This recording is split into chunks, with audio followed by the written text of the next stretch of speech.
Bonjour à tous, c'est Ambre et bienvenue dans ce nouvel épisode de Myself First, le podcast de 100% bienveillance, amour de soi et développement personnel.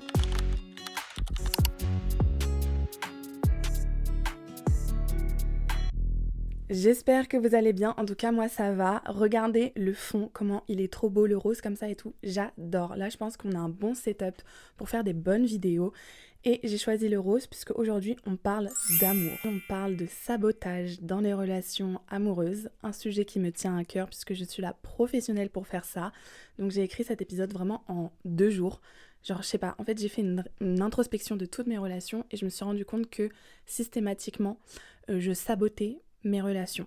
Et ça, pour plein de raisons. Et je pense que beaucoup d'entre vous vont se reconnaître dans ce que je dis. De toutes les relations que j'ai vécues, j'en ai tiré beaucoup de leçons. Et aujourd'hui, il est temps que je vous les partage. Donc, entre les problèmes d'ego, les croyances limitantes, la peur de l'engagement, aujourd'hui, c'est un vaste sujet qu'on va traiter.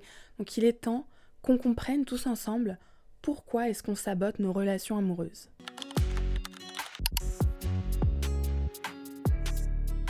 La première raison qui nous pousse à saboter nos relations, c'est nos croyances limitantes, c'est-à-dire toutes les fausses croyances qui sont là pour nous protéger mais qui nous bloquent parce qu'on a peur et on n'ose pas avancer. Nos croyances limitantes, elles s'acquièrent via nos expériences. Par exemple, quand j'étais petite, mes parents ont divorcé et j'ai vu ma mère très triste, la famille a totalement explosé.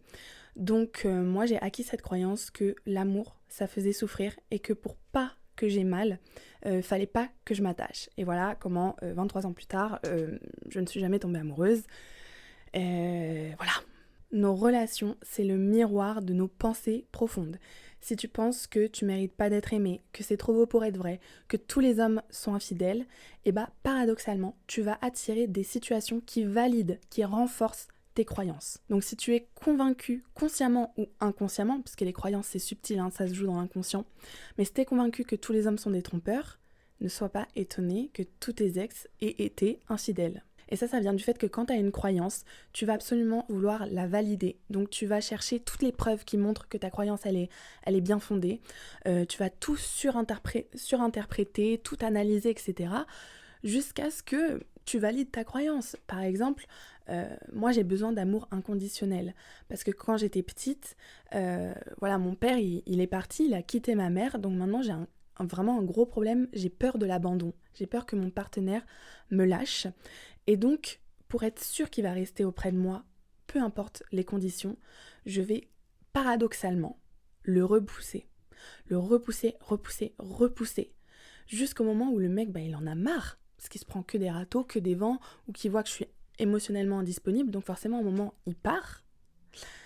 Et là, moi, je vais me dire, voilà, j'avais raison, il est pas resté, il m'aime pas, l'amour ça fait mal, ils finissent tous par partir. Alors que c'est moi qui ai fait en sorte que le mec parte. Je vous invite donc à faire la liste de toutes les peurs que vous avez au sujet de l'amour. Enfin, vous pouvez le faire sur plein d'autres domaines d'ailleurs. Mais voilà, fais la liste. Est-ce que tu as peur de ne pas être assez bien? Est-ce que tu as peur de souffrir? Est-ce que tu as peur qu'il te trompe? Et une fois que tu as identifié toutes ces peurs, pose-toi la question de d'où est-ce qu'elles viennent, ces craintes. Je pense que connaître la source d'une croyance limitante, c'est l'éliminer à 90%. Par exemple, pendant longtemps, j'étais persuadée que les hommes n'étaient là que pour mon corps. Et du coup, paradoxalement, j'attirais des mecs qui n'étaient là que pour mon corps, puisque je m'hypersexualisais. Mais ça, j'en ai fait un podcast que je vous mets en bio si ça vous intéresse. Jusqu'au moment où je me suis demandé, mais Ambre, pourquoi est-ce que tu penses ça ? Pourquoi est-ce que tu t'hypersexualises, etc. Et là, je me suis rappelé que quand j'étais au lycée, mes premières expériences avec les garçons, elles tournaient justement autour de mon corps, autour du sexe, puisque j'avais une réputation pas très glorieuse. Et une fois que j'ai compris ça, je me suis dit, ok, en fait, je pense que les hommes sont là que pour mon physique, parce que dans le passé, j'ai expérimenté ça. Mais aujourd'hui, est-ce que c'est toujours valable ? Bah non, j'ai rencontré plein d'hommes qui étaient prêts à tout me donner au-delà de mon physique. Du coup, je me suis enlevé cette protection, cette barrière, et j'ai commencé à accepter que, Ambre Bido, on peut tomber amoureux de ta personnalité en fait. Et si je vous dis que c'est important de travailler sur ces peurs, c'est parce que si vous les refoulez, vous allez y être confronté. En fait, si je fais cet épisode, c'est parce que la semaine dernière, j'ai été confrontée à ma plus grande peur, celle d'être abandonnée. C'est un garçon que je fréquentais depuis le mois de janvier. C'était une relation totalement toxique, mais qui m'a appris beaucoup de choses et c'était vraiment le fuis-moi je te suis-moi je te fuis, jusqu'au moment où c'est lui qui a commencé à s'éloigner de moi et moi par ego et parce que aussi j'avais des sentiments pour lui, je pense, j'ai voulu, enfin je me suis dit allez je tente le truc, ok je suis prête à m'engager avec toi. Et quand je lui ai dit ça il m'a dit ben non en fait Ambre, moi je suis plus sûre, je crois que je t'aime plus, je crois que c'est fini. Et là j'étais en mode mais what the fuck? Déjà, la baffe émotionnelle, ma fierté, elle en a pris un coup. Euh, Ça fait des mois que je te fais galérer. Là, je te dis que je suis prête et c'est toi qui me rejettes, mais ça va pas la tête ou quoi? Et puis surtout, au-delà de la fierté, j'étais en train de vivre ma plus grande peur, celle qu'on me lâche. Et c'est assez bizarre comme sensation parce que d'un côté, ça fait mal, mais d'un autre côté, j'étais en mode c'est donc ça ce que je redoutais? Mais en fait, c'est pas si horrible. La vie, elle continue. Et j'ai senti à la fois de la peine et du soulagement. Parce que vraiment, j'ai compris sa décision. Le mec, ça fait 6 mois qu'il subit toutes mes sautes d'humeur, toutes mes phases, mon mauvais caractère, le chaud-froid, etc. Et pendant une soirée, là, la semaine dernière, il rencontre une fille avec qui c'est simple, avec enfin une nouvelle fille toute fraîche, toute pimpante. Et donc, il avait le choix soit de s'engager avec moi, la meuf indécise, soit d'expérimenter une nouvelle histoire avec une fille qui lui plaît. Bien sûr qu'il va choisir la facilité. Donc en fait, je pouvais même pas lui en vouloir parce que je comprends et que cette situation, si j'ai été abandonnée, c'est à cause de moi. C'est moi qui ai fait en sorte qu'il m'abandonne parce que j'ai cette croyance que les hommes m'abandonneront. Et du coup, j'ai fait une introspection de toutes mes autres relations et je me suis rendu compte que il y a des mecs, ça faisait des années qu'ils étaient sur mes côtes, plein de mecs qui sont vraiment tombés amoureux de moi. Et moi, je les ai toujours repoussés et à chaque fois qu'ils me lâchaient, j'étais en mode pourquoi il m'aime plus? Mais il t'aime plus parce que ça fait des années qu'il te dit qu'il t'aime et que toi tu lui as jamais dit une seule fois en retour et que tu le montres bien que t'en as rien à faire de lui. Donc forcément le mec à un moment bah, il passe à autre chose. Et pourtant il y a des mecs mais ils ont eu du cardio, franchement respect. Et c'est vraiment ça le truc avec les croyances limitantes, c'est que on croit aux choses parce que ça nous arrive. Or ça nous arrive parce qu'on y croit. Par exemple, je crois que les hommes m'abandonnent parce que dans mes relations, je me suis fait abandonner. Or, je me suis fait abandonner parce que j'étais persuadée qu'ils allaient finir par partir un jour ou l'autre et que c'est moi qui ai fait en sorte qu'ils partent. Je sais pas si vous comprenez, mais si vous avez compris ce que je viens de dire, je pense que je vous ai réglé pas mal de problèmes dans votre vie. Encore une fois, si t'es persuadé que tous les hommes sont infidèles, ne sois pas étonné de te faire tromper parce que c'est peut-être toi qui choisis des hommes infidèles inconsciemment pour valider cette croyance. Bref, toutes ces peurs inconscientes sont une raison de l'échec de nos relations. Il faut vraiment que vous compreniez que tout ça, c'est que des mécanismes de défense et que pour la plupart du temps, vous en avez même pas besoin. C'est un mécanisme de défense dont vous avez eu besoin dans votre passé. Mais aujourd'hui, c'est plus utile. Juste, ça vous empêche de vous épanouir.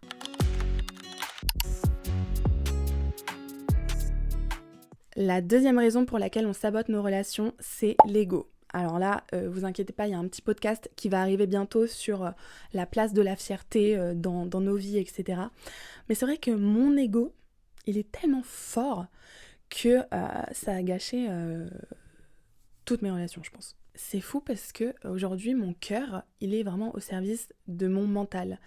Si si ma tête a décidé que je ne tomberai pas amoureuse de ce garçon parce que je considère qu'il n'est pas assez bien pour moi, selon une liste des critères totalement débiles, je ne tomberai pas amoureuse. Et même si j'ai des sentiments, je lui dirai jamais. Et c'est là où je vais faire foirer mes relations. Exemple, le mec de janvier. Il aurait vraiment pu me rendre heureuse. Mais il y avait un critère qui ne passait pas, c'était le physique. Et le physique, il me bloquait au point que je n'assumais pas cette relation. Je ne me voyais pas le présenter à ma famille. Je ne me voyais pas être en public avec lui. Or, j'adorais être avec lui quand on était tous les deux. Genre, je sais pas, on avait une connexion qui était plus forte que tout. Je faisais que le critiquer. Parce que, voilà, ça c'est aussi un autre truc que j'ai fait dans cette relation, c'est que comme mon ego ne voulait pas que je tombe amoureuse, mais que mon cœur, il en a décidé autrement, et je le critiquais auprès des autres Comme ça, je me disais, mais Ambre, t'as trop de fierté pour te mettre avec un mec que t'as descendu comme ça. Genre, sinon, c'est trop la honte auprès de ta famille, tes copines et tout. Mais bref, malgré les sentiments que j'ai pu éprouver pour lui, mon ego, il a dit non, tu ne vas pas tomber amoureuse. Genre, même si tu ressens des trucs, tu ne te mettras pas en couple avec lui. Du coup, j'avais des comportements hyper bizarres parce que, donc, comme je vous disais, je le critiquais auprès de mes amis, mais après, je passais le week-end avec lui. Je lui soufflais le chaud-froid. Et je faisais la meuf détachée, en mode j'en ai rien à foutre de toi, mais je lui faisais des crises de jalousie pour rien. Donc cette relation, comme la plupart de mes relations d'ailleurs, c'était vraiment une bataille cœur vs ego. Et comme à chaque fois, c'est l'ego qui gagne. Après, pour être honnête, je pense que la fierté, c'est quand même un bon indicateur dans le sens où si t'as vraiment des blocages, même si ça paraît genre des blocages superficiels en mode il gagne pas assez d'argent ou il est pas assez beau et tout, s'il y a un blocage, c'est que ton intuition, elle sent quelque chose. Donc, il faut vraiment apprendre à faire la différence entre tes peurs et ton ego. Pour revenir un peu sur les critères ridicules, je dis pas qu'il ne faut pas avoir de standards dans ses relations. Vous savez à quel point c'est important d'avoir des standards. Mais de là à faire une liste avec 12 000 critères plus débiles les uns que les autres, il y a quand même une différence. Oui, c'est important que ton mec ait les mêmes valeurs, les mêmes principes que toi, parfois même la même religion, etc. Enfin voilà, il y a des choses sur lesquelles tu peux te permettre d'être exigeante. Mais moi, ma liste de critères, elle en est arrivée au point où il doit faire une taille précise, il doit avoir un âge précis, il doit avoir fait tant d'années d'études, même notre rencontre. Je ne veux pas rencontrer un mec sur les réseaux, je ne veux pas rencontrer un mec en boîte. Mais imaginez ce soir, je rencontre l'homme de ma vie en boîte, je serais capable de bloquer la relation juste parce que je me dis non mais si on a des enfants, j'ai pas envie de leur dire que j'ai rencontré leur papa en discothèque sur Paris. C'est totalement débile, c'est totalement débile. Mais je pense que si on a une liste de critères aussi longue que l'encyclopédie, c'est surtout pour se protéger. Parce que plus t'as de critères, et plus en fait t'as d'excuses pour ne pas t'engager. En mode, il est parfait mais il coche pas une case. Bon next. Et en fait, tu tombes jamais amoureuse. Moi, c'est vraiment ce que je fais. Genre, limite, j'attends que le mec il fasse un faux pas pour le jarter, pour avoir une porte de sortie. Et un dernier truc par rapport à l'ego, c'est que comme je vous ai dit, moi j'ai peur de l'abandon. Et que du coup, j'ai toujours préféré que mes relations, elles se terminent par ma faute, plutôt que de laisser l'occasion à un homme de me faire souffrir. Je préfère me faire souffrir moi-même que quelqu'un d'autre me fasse de la peine. En fait, je vois l'amour comme une faiblesse et j'ai tellement d'insécurité que je me dis, si je m'ouvre à un homme, il peut retourner tout ça contre moi. Parce que ça m'est déjà arrivé, évidemment, que voilà, on retourne ce que j'ai confié ou ce que j'ai vécu contre moi-même pour me faire du mal.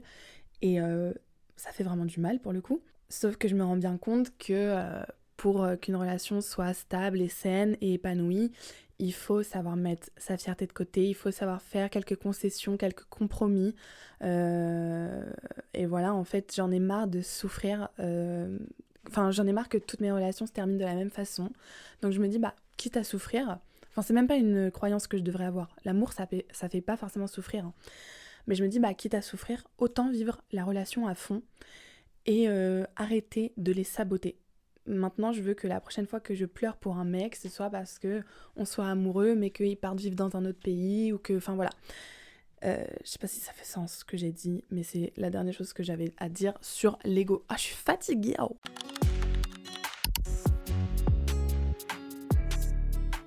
La troisième raison qui explique pourquoi on sabote nos relations, c'est la peur de l'engagement. Et ça peut venir du besoin de contrôle. Je suis ce qu'on appelle une control freak. Ça veut dire que j'analyse tout, je veux tout comprendre et j'ai fait de l'amour quelque chose de scientifique. Vous savez, je parle beaucoup mes théories sur les hommes, mes conseils sur les relations, en mode j'ai codifié le couple. Ce qui fait que j'ai désacralisé l'amour. Il n'y a plus rien de spontané ou naturel pour moi dans les relations. C'est vraiment juste de la psychologie, de la manipulation, de la séduction, etc. Ce qui m'empêche d'être naturel et ce qui m'empêche d'avoir des relations saines, quoi. Encore une fois, c'est mon ego qui contrôle mes sentiments. Donc je ne tomberai jamais amoureuse tant que je ne me suis pas autorisée à tomber amoureuse. C'est vraiment le contrôle de mon cœur. En fait, j'idéalise l'amour et je ne baisserai pas mes standards. Je ne me laisserai pas me mettre en couple avec un homme tant qu'il n'est pas parfait selon mes critères. Enfin ça, je vous dis ça, je travaille dessus évidemment, mais voilà un petit peu ma façon de penser. C'est vraiment ce truc de je sais ce que je veux et j'aurai pas moins. Sauf que je veux un truc un petit peu impossible. Et que même quand je l'ai, je trouve un truc pour prendre la fuite. Ce truc de contrôle, il vient de ma première relation, enfin le premier mec envers qui j'ai eu des sentiments. C'est un gars de ma prépa. En fait, je passais tout mon temps avec lui, on a flirté ensemble pendant plusieurs mois. Et c'était un peu le premier qui tombe amoureux a perdu, sauf que moi c'est la première fois que je jouais à ce jeu-là et j'étais très nulle parce que j'ai cru à toutes ces belles paroles, sauf que ses actions n'étaient pas du tout alignées à ce qu'il me disait. Il me faisait des belles promesses mais qui étaient totalement vides. Et en fait, dans cette relation, j'ai eu l'impression de perdre le contrôle, c'est-à-dire que j'ai commencé vraiment à ne plus vouloir jouer et à développer de réels sentiments envers lui. Et quand j'ai senti que c'était pas réciproque et qu'il se foutait de ma gueule, j'ai activé un mode de Ambre que je ne connaissais pas encore, mais le mode psychopathe de l'asile, la grosse folle du bus, en mode j'ai activé sa localisation sans qu'il le sache, donc je le traquais tout le temps, je fouillais son téléphone pendant la nuit. Un jour, je dormais chez lui, je vais sur son téléphone à 3h du matin, je vois qu'il a DM une meuf, je l'embrouille, je l'insulte, je pars, je vais dormir dans ma voiture, dans la rue et tout, lui il me court après. C'était digne d'un film, mais voilà, genre vraiment une grosse folle. Mais parce que, en fait, dès que je sens que, oulala, je commence à m'attacher, je ne contrôle plus mes sentiments, je contrôle plus mon cœur, pardon. Donc il faut que mon ego reprenne le contrôle. Et là, je vais essayer de contrôler le mec. Je vais essayer de le fliquer, vous voyez. Mais alors ça, c'est vraiment pas la bonne stratégie parce que à chaque fois que je fais ça, en fait, les hommes, ils sont en mode mais c'est qui celle-là, enfin, elle est totalement tarée et ça me fait perdre tout mon charme, toute ma confiance en moi parce qu'ils se rendent compte que, en fait, j'ai plein d'insécurités et que je ne leur fais pas confiance, donc ça les dégoûte. J'ai vraiment ce besoin de contrôle. Être sûr qu'on est sur la même longueur d'onde, être sûr que si moi je m'attache, lui il s'attache et il va pas voir ailleurs. Sauf que ça me fait me rendre dans des états mais vraiment pas possible. Et à chaque fois les gars ils sont choqués parce qu'on dirait pas comme ça que j'ai pas confiance en moi, en amour, etc. Mais c'est vraiment terrible. Et qu'est-ce que j'allais dire ? Pour me protéger, je montre l'inverse de ce que je veux. Je prétends vouloir une relation sans attache, alors qu'au fond, je rêve du grand amour, quoi. Donc je fais la meuf détachée, mais en vrai, je te flique. Sauf que ce truc de contrôle, il gâche vraiment toutes mes relations parce que soit si je ressens quelque chose pour le mec, je vais faire la meuf hyper froide, hyper distante quand on n'a rien à faire, soit je vais me transformer encore une fois en psychopathe. Et c'est compliqué parce que, je vous jure, ça me fait vraiment souffrir. Quand je m'attache, vraiment, je vois très bien le moment où je switch, où je me rends compte, oh là là, j'ai des sentiments, et j'ai une boule au ventre, j'ai le cœur serré, et je peux pleurer parce qu'il me répond pas pendant 1 heure, alors qu'il était juste genre au foot ou au cinéma, tu vois. Mais moi, je vais tout de suite me dire, putain, il m'aime plus, il veut plus me parler, nan. Genre, c'est vraiment horrible. Par exemple, quand j'étais en Italie, je vous ai dit, je fréquentais mon petit barman et tout se passait bien. Il n'avait Dieu que pour moi, mais dans ma tête, je me suis attachée plus vite que prévu. Et j'ai fait une fixette sur la fille à qui il parlait avant moi, alors qu'il se parlait plus. Enfin, genre vraiment, c'était de l'histoire ancienne. Maintenant, il y avait que moi. Mais moi, dans ma tête, je ne sais pas pourquoi. Au lieu de me concentrer sur nous, j'ai fait une fixette sur elle. Et je faisais grave la meuf quand on n'a rien à faire, en mode non mais c'est ton passé, t'inquiète pas, je m'en fiche d'elle, etc. Sauf qu'un soir j'ai trop bu et je lui ai déballé toutes mes insécurités. Et je faisais que lui parler d'elle et il a rien compris. Il m'a dit mais je suis choquée parce que t'es tellement classe et t'as tellement l'air d'avoir confiance en toi que je pensais pas que tu ressentais tout ça. Genre ça l'a vraiment étonnée et dégoûtée, genre j'ai perdu toute mon aura. Et ça fait mal au cœur et à l'ego, parce qu'après, la relation elle était vraiment plus pareille. Oui, parce que ceux qui ont un problème de contrôle comme moi, on sait très bien que plus t'essayes de contrôler quelque chose, plus la situation elle t'échappe et à un moment ça va exploser. Et quand ça explose, tu déballes toutes tes insécurités. Genre au lieu de faire les choses step by step et de te dévoiler au fur et à mesure, toi tu vas vouloir tout garder à l'intérieur jusqu'au moment où ça fait l'effet cocotte minute et ça explose. Et là tu déballes vraiment toutes tes peurs, toutes tes doutes, toutes tes craintes. Et le mec il est en mode mais qu'est-ce qui s'est passé ? Genre qu'est-ce qui s'est passé ? Et moi ça me fout la honte. je vous le dis, ça me fout la honte de me mettre dans des états comme ça, alors que il n'y a pas lieu de se mettre dans des états comme ça, surtout que généralement, je suis solo dans mon délire. Le mec, il me kiffe, le mec, il est amoureux de moi, mais moi, je suis persuadée qu'il ne m'aime pas ou qu'il va me lâcher. Et il va forcément me lâcher un moment puisque j'ai un comportement inadéquat et un comportement où, genre, même moi, j'ai honte de ce que je fais, quoi. Une autre raison de la peur de l'engagement, c'est l'attachement évitant. Une personne à attachement évitant, elle valorise vachement son indépendance et surtout son indépendance émotionnelle. Ça veut dire que moi, je suis vraiment au point où je veux que personne n'influence mon bonheur. Je veux pleurer pour personne, je veux que personne puisse me rendre mal, je veux être la seule maîtresse de mes émotions. Du coup, je sais pas du tout gérer la proximité émotionnelle et je vis la vulnérabilité comme un danger. Du coup, je vais créer de la distance et ça, c'est vraiment le fonctionnement d'une personne qui s'attache mais de façon évitante. Ça veut dire vraiment, on va pouvoir développer des sentiments, mais on sera pas prêt à s'engager. Parce qu'il y a vraiment une dualité entre notre cœur et notre tête. C'est typiquement la situation dans laquelle je suis à chaque fois, c'est le « fuis-moi, je te suis-moi, je te fuis ». Avec le mec de janvier, c'était que ça. Quand il était sur mes côtes, qu'il me parlait de couple, d'appartement, de futur ensemble, j'étais en mode non, je faisais la meuf froide et tout. Mais dès qu'il s'éloignait un petit peu, je lui courais après, j'étais en mode non mais j'ai pas envie que ça se finisse, non mais je t'aime bien, j'ai juste besoin de temps, etc. C'était vraiment que ça. Genre vraiment toujours avoir une distance entre nous deux.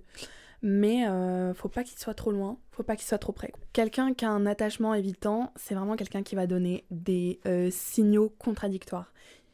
Tu sens que la personne, elle te kiffe, mais en même temps, elle n'est pas capable de s'engager. Et c'est hyper frustrant parce que tu te dis, mais pourquoi elle agit comme ça ? Donc moi, c'est vraiment mon schéma. Genre au début, je vais être vachement dans la séduction avec le mec. Je vais me sentir très forte, très dominatrice. Voilà, je gère les trucs.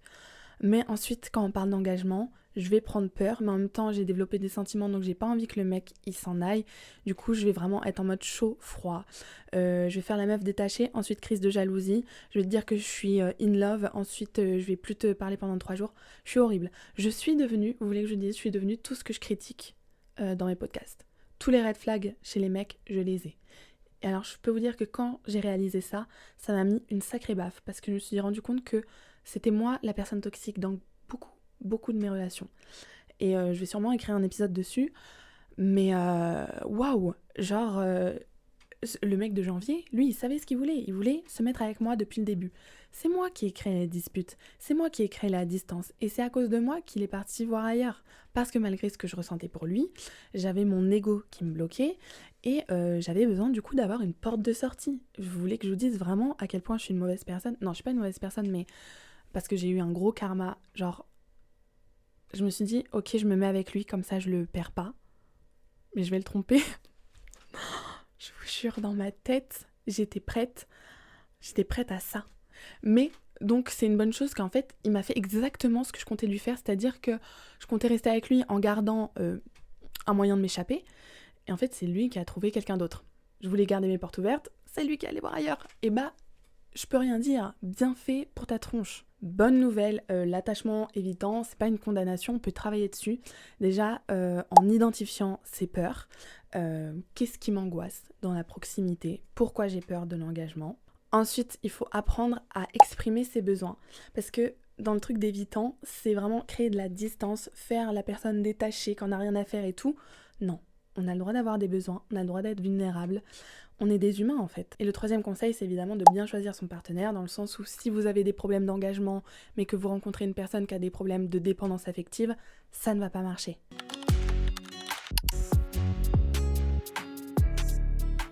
J'aimerais terminer cet épisode en vous donnant quelques conseils pour remédier à tout ça. Déjà, j'insiste dessus, mais il faut vraiment identifier ses peurs et les accepter, les comprendre, ne pas les juger, ne pas les refouler, mais vraiment se dire pourquoi j'ai ces craintes, est-ce qu'elles sont valides, comment je peux travailler dessus. Mais généralement, juste le fait d'identifier une peur, c'est résoudre cette peur, c'est résoudre vraiment 90% du problème, comme je l'ai déjà dit, pardon. Par exemple, ma peur de souffrir en amour, ma peur d'être vulnérable, c'est pas quelque chose qui font de moi une personne sans cœur ou incapable d'aimer. J'ai énormément d'amour à donner, vraiment beaucoup, mais j'ai pas encore tous les outils pour vivre une relation saine et stable, mais ça ne saurait tarder. Le deuxième conseil, c'est de définir ce qu'on veut réellement. Qu'est-ce que l'amour, ça signifie pour toi ? Qu'est-ce que tu attends d'une relation ? Qu'est-ce que tu peux accepter ? Qu'est-ce que tu ne peux plus accepter ? Quels sont tes standards ? Est-ce que tes critères sont réalistes ou pas ? Voilà, il faut que tu saches à peu près où est-ce que tu veux aller. Le troisième conseil, c'est de te reconnecter à ton énergie féminine parce que l'amour, ça ne se contrôle pas. Ça se reçoit. Il faut accepter d'être aimé. Moi, c'est quelque chose que j'ai... Pendant longtemps, genre, je ne comprenais pas que les hommes soient amoureux de moi. Et genre, dans ma tête, j'étais en mode, mais non, c'est juste qu'ils me voient comme un challenge. C'est juste que ils veulent coucher avec moi. C'est juste genre, ils vont se lasser, ils vont m'abandonner. Mais pas du tout, en fait. Genre, du coup, là, j'apprends à recevoir l'amour. Le quatrième conseil, c'est de prendre des risques. Alors, des risques calculés, évidemment, mais j'ai écrit un article sur est-ce qu'il faut attendre la bonne personne. Parce que moi, comme je vous ai dit, j'idéalise l'amour et je ne veux pas me mettre en couple tant que c'est pas mon prince charmant. Et je me dis, mais c'est dommage parce que je suis passée à côté de tellement de belles histoires. Et peut-être que l'homme de ma vie, je l'ai déjà rencontré, mais je lui ai juste pas laissé sa chance. Bref, maintenant, j'ai envie de vivre des histoires en me disant que même si c'est pas parfait, bah tant que ça me rend heureuse, c'est le principal. Enfin bref, j'espère que cet épisode vous aura plu. Honnêtement, je l'ai écrit parce que, encore une fois, le fait que ma relation avec le mec de janvier se termine de cette façon, ça m'a vraiment foutu une claque émotionnelle. Et malgré tout, c'est une relation qui m'a énormément fait travailler sur moi-même. Je suis allée jusqu'au bout de ce que je pouvais donner. J'étais même prête à dépasser mon ego et à me mettre en couple avec un mec que je trouvais imparfait. Et ça paraît un peu bizarre dit comme ça, mais pour moi c'était vraiment une grande victoire et je l'ai ressenti dans le sens où comme si l'univers il voulait me tester et qu'au moment où je lui montre que je suis prête à m'engager, le fait que ce soit ce mec qui me rejette, c'était comme si l'univers me disait bravo, t'as dépassé tes peurs, t'as fait taire ton ego, mais c'est pas avec lui que tu vas vivre ta jolie histoire parce qu'effectivement c'est pas le mec qui est fait pour toi. Je pense que je centralise trop l'amour, que j'ai même une énergie un petit peu désespérée autour de ça parce que je me dis mais j'ai 23 ans et je suis jamais tombée amoureuse. Pourquoi en fait pourquoi j'ai tellement d'amour à donner, mais en même temps, l'amour, de la façon dont je l'expérimente, à travers toutes mes insécurités, toutes mes craintes, etc., il me fait perdre confiance en moi. Et je me dis que la première personne de laquelle je devrais tomber amoureuse, c'est de moi-même. Parce que je pense que je pourrais jamais vraiment aimer quelqu'un et accepter d'être aimée tant que mon amour de moi-même il n'est pas complet à 100%. Et je sais que c'est paradoxal venant de la part d'une meuf qui a une chaîne de podcast sur l'amour de soi. Mais écoutez, on a tous nos faiblesses. Moi, je vous donne des conseils, ça ne veut pas forcément dire que je les applique. Et voilà, vous savez très bien que je suis transparente sur beaucoup de choses dans ma vie. Donc voilà, ça m'a fait vraiment du bien de parler de tout ça. J'espère sincèrement avoir pu vous aider si vous vous reconnaissez dans ce que j'ai vécu, si vous vous reconnaissez dans les schémas. Bref, dites-moi ce que vous avez pensé de cet épisode dans les commentaires. Venez me suivre sur Instagram, sur TikTok, abonnez-vous à ma chaîne YouTube et nous on se retrouve dans une semaine pour un nouvel épisode. Bisous!